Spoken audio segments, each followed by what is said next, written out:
नमस्कार, सिक्किम क्रोनिकलमा तपाईहरु सबैजनालाई स्वागत छ। हामी यो रिपोर्ट तपाईहरुलाई विशेष त गुजरातको मेहसाना डिस्ट्रिक्टबाट लिएर आइरहेका छौं। अनि तपाईहरुलाई जानकारी गराउन चाहन्छु कि विशेष त यस डिस्ट्रिक्टमा कुनै गाउँमा धेरै सुसाइडको केसेस रिपोर्ट हुन्थ्यो भने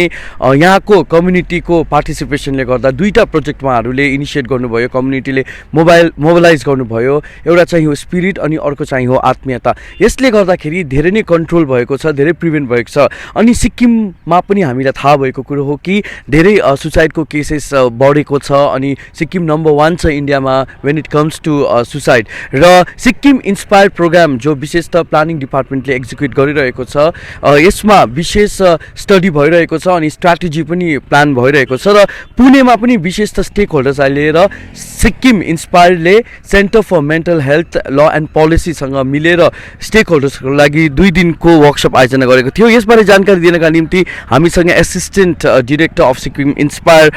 रोशनीला गुरुङ हुनुहुन्छ, उहाँसँग कुराकानी गर्नेछौँ। फर्स्ट एन्ड फरमोस्ट हामी बुझ्न चाहन्छौँ कि यो अहमदाबादको जुन मेहसाना डिस्ट्रिक्टमा तपाईहरुले आएर सर्वे गर्नुहुँदैछ, स्टडी गर्नुहुँदैछ नि है, यसमा फाइन्डिङ्सहरू के छ? जस्तो तपाईले अलरेडी इन्ट्रोडक्सनमा भन्नुभयो द्याट गुजरातको चाहिँ हामी अहमदाबाद सिटीको एउटा मेहसाना भन्ने डिस्ट्रिक्टमा अहिले आएको छ।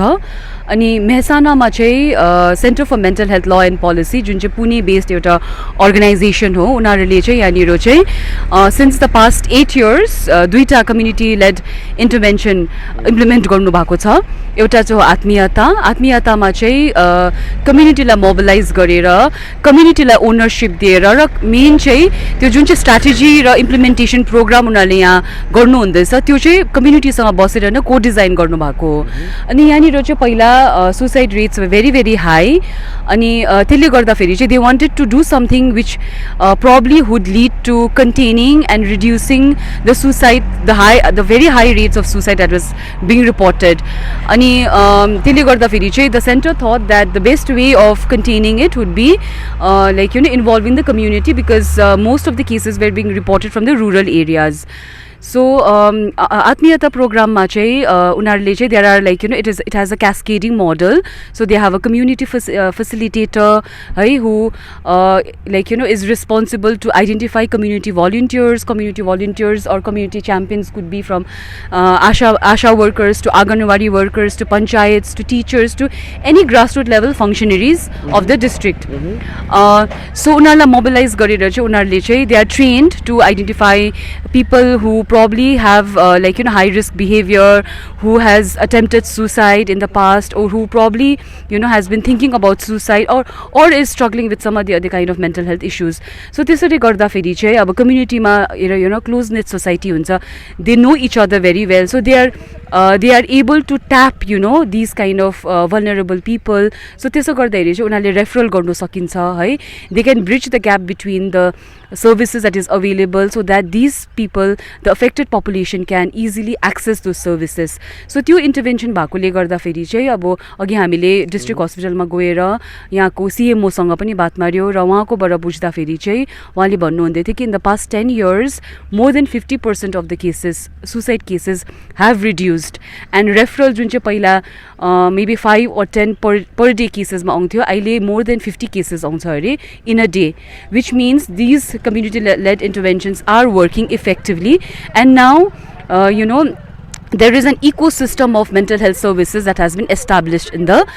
community. So another such program is called Spirit. Spirit मा चाहिँ मेन चाहिँ सुसाइड सर्भिलेन्स को लागि हो। मतलब लाइक अब कतिवटा कम्युनिटीमा जब सुसाइड या मेन्टल हेल्थको इश्यूजहरू हुन्छ अब it's very difficult to identify, it's very difficult to reach out to these people because these problems are inside the family, it's inside the four corners of the walls, and people from outside cannot kind of identify what's going inside. So त्यसले गर्दाखेरि चाहिँ अब कतिवटा suicide केसेसहरू भएर पनि report राम्रोसँग नभएको हुन्छ है, कतिवटा मेन्टल हेल्थ इश्यूज भएर पनि रिपोर्ट नभएको हुन्छ। सो त्यसले गर्दाखेरि चाहिँ उनीहरूले चाहिँ यही फेरि कम्युनिटीहरूको भलन्टियर्सहरू ट्रेन गरेर चाहिँ उनीहरूलाई चाहिँ सर्भिलेन्सको लागि टु अगेन कलेक्ट डेटा है एन्ड फ्याक्चुअल इन्फर्मेसनहरू निकालेर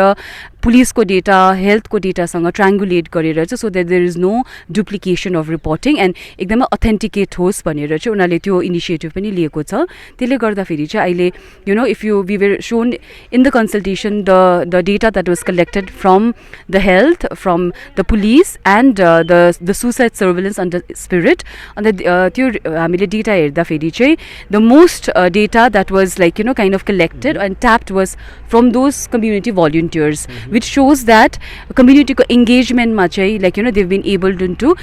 able to you no tap in to the facts हुन्छ नि and like you know they have been able to complement and like you know support the entire data management system in terms of recording suicides and like also maintaining suicide registry so and त्यसले गर्दाखेरि चाहिँ so amongst these two community based interventions Atmiyata has been recognized as one of the 25 best practices in the world by WHO अनि त्यसले गर्दाखेरि चाहिँ being a very good practice we thought that we should also like you know learn from these practices and also try and emulate the same in our state so the objective लिएर चाहिँ हामी यो you know 1 विकको टुरमा पुणेबाट हामीले सुरु गर्यो पुणेमा हाम्रो 2 days अफ कन्सल्टेसन थियो त्यसमा हामीले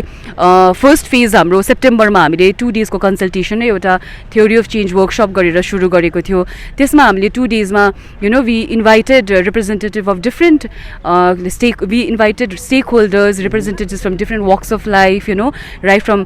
representatives from self help groups to panchayat to teachers to academicians scholars youth themselves you know people from the LGBTQ plus community so we tried to make a very diverse group and like you know make it a very inclusive like you know process wherein we wanted the community to be involved we wanted to understand their concerns and make have the approach a bottom up kind of an approach so that like you know they are empowered in the decision making it is a democratic process wherein उनीहरुको लागि हामीले जब एउटा policy बनाउँदैछ भने you know community नै involve भएर गर्यो भने चाहिँ एउटा ओनरशिप पनि हुन्छ and I think I strongly believe अब यो जस्तो इनिशिएटिभ्स आत्मीयता स्पिरिटहरु जस्तो इनिशिएटिभ देखेर पनि it's very testimonial of the fact that you know community ले participate गरेको community ownership भएको community empowered भएको strategies and initiatives हरु चाहिँ effectively work गर्दै रहेछ भनेर चाहिँ it's been proven from what we've seen so far in Gujarat in Mehsana so under Sikkim Inspires also we've been trying to do that because mental health is a critical and a priority concern for us in the state and the government today is very much committed to reducing suicides in promoting mental health and well-being of the state therefore like you know under Inspires also we have tried to like you know bring about learn from all the best practices that is being implemented across the world and across India and then like you know go back to our state and also like you know do resource mapping and do more of scoping you know understand the needs of our people and then probably customize these interventions based on the socio-economic cultural landscape of our own community and our state So basically एउटा initiative सुरु भयो because suicide has been a pressing concern for the state of Sikkim and we know that even like you know this has been reported in many national media right eventually आएर एउटा initiative त सुरु भएको छ नि त so what next I mean तपाईहरुले अब यो जति पनि कम्पाइल गर्नुहुन्छ अनि यो I think you'll be put forward to the government for the approval as of what kind of strategy should be adopted to combat with suicide right yes. so तपाईहरुले यो स्ट्र्याटेजीलाई कहिले सम्ममा चाहिँ पब्लिक सामु ल्याउने अनि एउटा रोड म्याप बनाउने निर्णय गर्नु भएको छ So it's underway right now as I already mentioned that we started from the month of September by getting all the stakeholders together understanding the concerns that they have and what we did was like you know in a very scientific process we kind of listed down top 5 priority areas that probably needs that urgent intervention so अब यो पुणेको जुन चाहिँ कन्सल्टेसनमा चाहिँ त्यो 5 priority एरियाजको around चाहिँ हामीले बसेर चाहिँ एउटा स्ट्र्याटेजी चाहिँ एउटा ब्रड लेभलमा एउटा स्ट्र्याटेजी पनि हामीले